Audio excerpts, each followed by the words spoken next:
Well, ladies and gentlemen, here's a video game I didn't think was going to be in a news cycle in terms of negativity anyway, and yet here we are. We are talking about Helldivers 2, but we're not actually talking about the game, ladies and gentlemen. I don't want to get it confused because Helldivers 2, as of right now, at the time of this filming, is still an awesome game. But we're talking about the people, some of the people anyway, that are behind Helldivers 2. Because yes, sometimes it's not the game, ladies and gentlemen. Sometimes the problem is just simply the people who are behind it. And in this situation, we're talking about yet another community manager that is just attacking gamers left and right. Another one. Another one.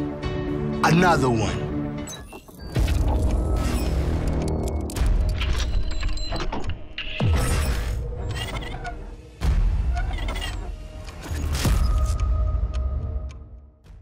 So we have an article here from That Park Place with a headline that reads, Helldivers 2 community manager declares game is pretty woke and reveals that game was banning individuals that she deemed bigots, transphobes, homophobes, racists, and every single other buzzword under the sun, ladies and gentlemen. I gotta tell you, let me just say this right in the beginning of the video before I ask you guys to subscribe.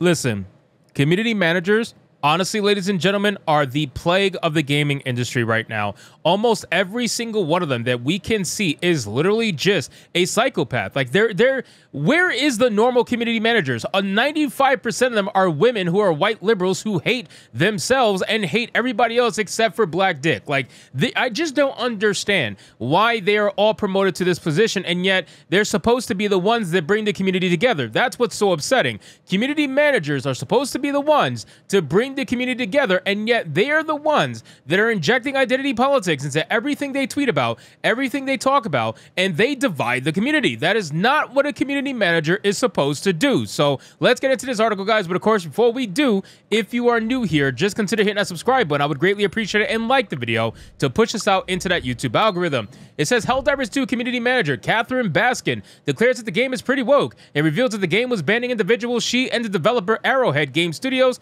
deemed as bigots, transphobes, homophobes, and racists, etc.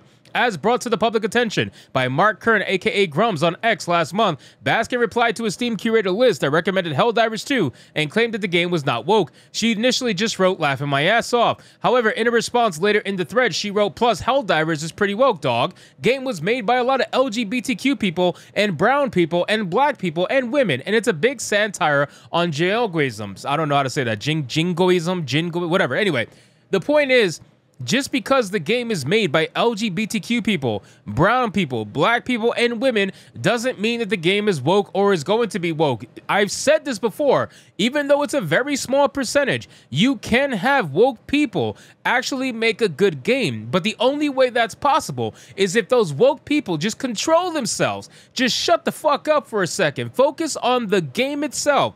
Make the game and stop worrying about injecting identity politics. If you want to go do that on your own time, which is exactly what she's doing, by the way.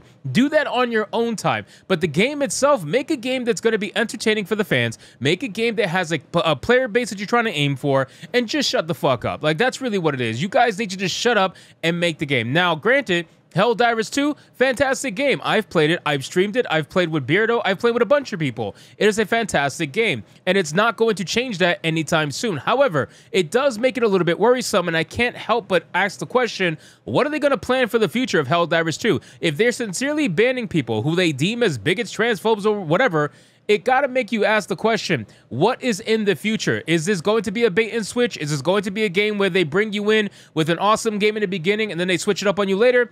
I don't think so personally, but I can understand why people would be asking that. Then it says in the same thread, Baskin revealed she and developer Arrowhead Game Studios were banning individuals from the game's Discord that they deemed as bigots. She wrote, we only ban the bigots, transphobes, homophobes, racists, etc. and are not welcome in our community. We had to restrict the topics in the HD2 general chats for a while because it was triggering massive waves of hate speech, which our staff was struggling with emotionally, she added. Now, I talked about this on Hypnocast, and I'm going to say the exact same thing that I said on Hypnocast, okay?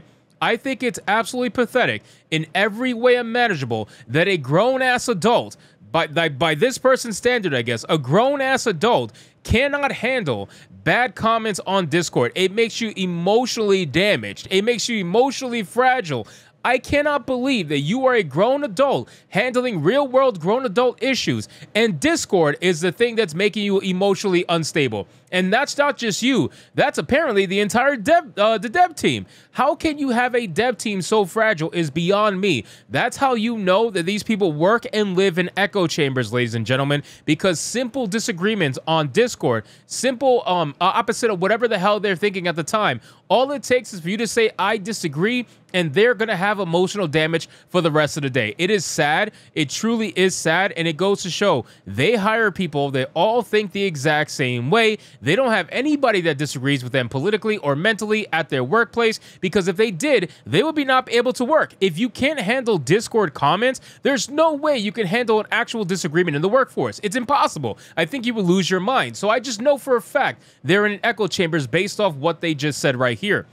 Baskin has locked down her profile on X. Not shocking, considering that they always do that. It's the playbook, right? Let's put out some stupid tweets. Let's delete some of these stupid tweets. Let's go private, and hopefully nobody's going to say anything. But Kern shared a number of other posts she has made in the last 4 years. In June of 2020, she posted, I'm not talking much because it's not my turn to talk. It's time for black people to be heard and for white people to listen. I want to continue to do everything I can to help, including passing the microphone. Yes, ladies and gentlemen, black people were not able to have a voice until Catherine was able to pass her microphone. So apparently, I can't even say it seriously. I hate these white guilt motherfuckers that think that POCs, minorities, people who are not white, are unable to have a voice unless it is a passed off voice from a white privileged person. It's ridiculous, man. You guys are pathetic. In another post, she wrote, I also don't like the terms casual and hardcore because they come with the implication that skill equals passion. Well, that's because it is. If someone's passionate about a video game, they're going to put a lot of time and effort into the video game and gain skill in that video game. It takes passion for you to want to actually play a game long term and often. And I don't even mean that to be like a hardcore AAA game. You can have passion for playing a mobile game, but still, you're going to get a lot better at that game the more passion you have for it and the more time you invest in it. So it sounds like you just don't want to get good, which is not too shocking considering you're not actually a gamer. You're just in the gaming scene because it allows you to grift off of your femininity. It's hilarious. Those words are something gamers cling to, but they are being rendered meaningless as games become more accessible, inclusive, and experimental, she added. What the hell inclusivity has to do with skill? I really don't know. I mean, any chance it seems like for them to virtue signal for this stuff, it's pretty funny. According to her LinkedIn, Baskin has been a social media community manager at Arrowhead Game Studios since December 2021. She is also a narrative designer at ShotSpark Studios and has been since September 2020. She's also a community manager at Voidprint LLC and has been that since May of 2020. She previously worked in academia, being an adjunct faculty at Mineral Area College from August 2015 to August 2019. Before that, her profile states that she was an English teacher at Perry County School District 32 in Perryville, Missouri. She was a teacher between August 2009 and March 2018. So it's not too shocking that somebody who was once a teacher in a heavy liberal school, I would imagine, who was indoctrinating a whole bunch of kids to follow her exact mindset, somehow found her way into community management in gaming. This is exactly why they hire these kind of people. They're hiring activists, ladies and gentlemen. They're not hiring people who are actually interested in gaming whatsoever. I highly doubt Catherine Baskin is any sort of real gamer. And I know the first thing she's going to say is, well, what is a real gamer? A real gamer is someone who sits down, plays video games, and the first thing in their mind is, wow, this game is XYZ interesting for this reason, versus, wow, there's not that many black people in this video game. There's not that many LGBTQ people in this video game. I'm upset. That's the difference between a real gamer and a fake-ass tourist like you are. So anyway, guys, thank you so much for watching this video. I hope you did enjoy it. If you did, consider leaving me a subscribe. I would greatly appreciate it. Don't forget to like the video, comment, let me know what you thought, and I'll see you guys on the next one. Hypnotic out. Another one. Another one. And another one.